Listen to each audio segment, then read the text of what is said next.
Hi everyone, Gian here. Our Bible verse for today is all about Romans 8:18. For I consider that the sufferings of this present time are not worth comparing with the glory that is be revealed to us.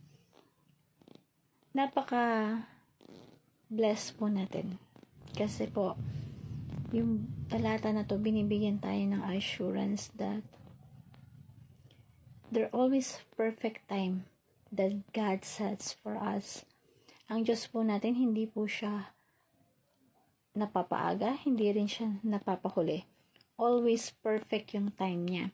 And there is the ultimate solutions to the greatest problems of humanity. And that is the resurrections of Jesus Christ. Sa talata po na ito, dito sinasabi at binabanggit yung redemptions of our bodies, yung pagtutubos ng ating katawan.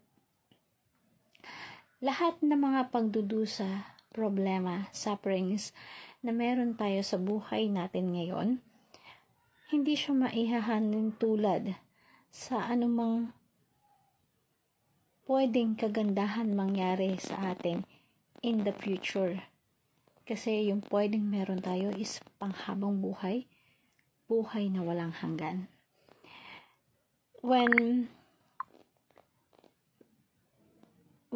we resurrect at the death, at the second coming of Jesus Christ here on earth, anong kinalaman ng resurrections sa problema natin? Ano yung kinalaman ng resurrections sa malaking problema natin sa buhay ngayon? Bakit resurrections ang solution sa kawalan natin ng pera? Bakit resurrections ang solution sa problema natin sa sakit, sa katawan natin? Maaring lahat tayo, mayroon tayong iba't ibang pinagdadaanan na problema. Pwedeng finances, health problems, relationship.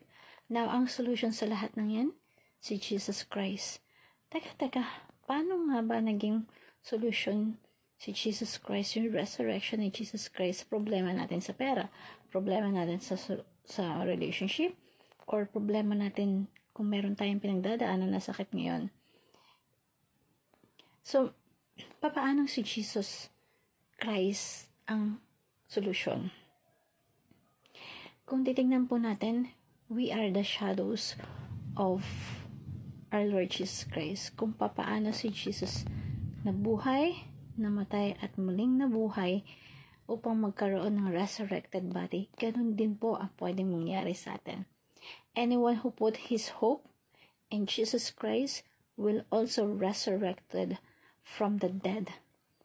Ibig sabihin, magkakaroon tayo ng buhay na walang hanggan. Ang banal na espiritu mismo ang nagsasabi na tayo ay anak ng Diyos. Kung tayo ay kamag-anak ni Jesucristo at anak ng Diyos, we are also heirs of all the creations here. So, meron tayong conjugal properties.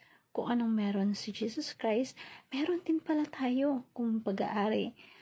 Kung marami siyang pag-aari, lahat pag-aari niya is meron din po pala tayong pag-aari sa lahat ng creation ngayon. Kaya kapatid, kaibigan, kung salat ka sa pera, hindi ka mahirap. You own everything. You own all things. Kahit nga, ano pa yan galaxy pa yan pag-aari yan ni Jesus Christ. So, ibig sabihin, pag-aari mo din yung mga galaxy. Meron tayong buhay na walang hanggan. Properties, yung pangalawang katawan, kung meron kang sakit, magkakaroon ka ng panibagong katawan, panibagong buhay. So, that is the power of the resurrections of our Lord Jesus Christ. And that is the solutions for all the greatest problems of humanity. And tatandaan po natin, na-solve na ng ating Panginoon Diyos kung ano man yung problema mo ngayon. Sapagkat sinagot na niya ang lahat ng problema through the resurrections of our Lord Jesus Christ. In the future, with Jesus, we are resurrected in the future. The resurrections of our Lord Jesus Christ is our pattern, the ultimate answers to our greatest problem. So, ano ba yung greatest problem natin? Marami tayong kasalanan, kamatayan, kaguluhan, kaawayan, pero binigyan na yan ng solusyon ng ating Panginoong Diyos Our present suffering, kahit anong suffering na meron ka.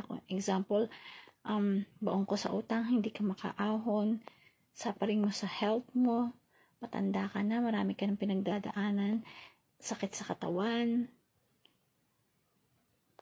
yung kinakatawa ka ng mga kamag-anak mo, mahal mo sa buhay. This is won't compare to the future's glory na nag-aantay sa atin. So when we are fully redeemed, that is 100% redeemed. Yung pagkabulok ng mundong ito, papalayain ng ating Panginoong Diyos at bibigyan niya tayo ng panibagong buhay. So let's endure suffering for God's greater glory of God in our life. Huwag mo isipin na kapag ka hindi nabigay yung prayer mo ngayon, hindi ka na sinagot ng ating Panginoong Diyos. Example, hinihiling mong gumaling ka sa sakit mo pero hindi ka pinagaling. Huwag mong isipin na hindi ka niya sinagot. Maaaring hindi sa timeline mo, pero maaaring sa timeline ng ating Panginoong Diyos. And it's always on the perfect time of God. When Jesus comes again and give us new body, that is the perfect time. Kung meron nga po mga tao na walang ibang part ng katawan, pero katulad ng isang pastor na walang kamay, walang paa, maaaring dati pinagdadasal niya magkaroon siya ng kamay at paa, pero hindi siya sinagot ng Diyos. Pero hindi niya ginamit yun para magalit siya kay Diyos. Because his suffering created as advantage for him. Yung disadvantage naging advantage sa kanya para magbigay siya ng kapahiran para sa ating Panginoon Diyos. Ginamit niya yung solusyon para magbigay ng glory sa ating Panginoon. Ang kapangyarihan po ng Panginoong Diyos natin is napaka-perfect. Because the power of God is perfect in our witnesses. So, kailangan we do not resent God for answered prayers.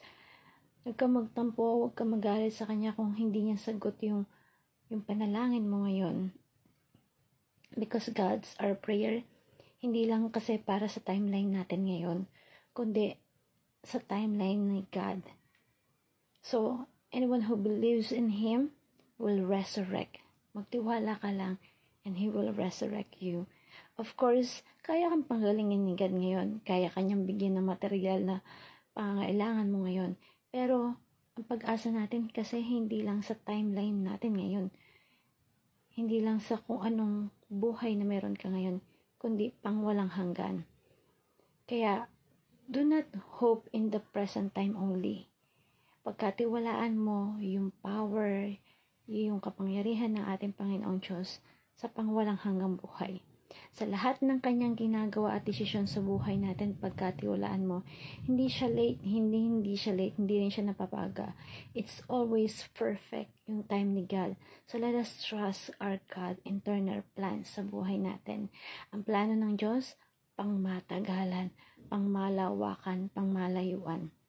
Huwag nating iligay yung plano ni Diyos sa timeline natin.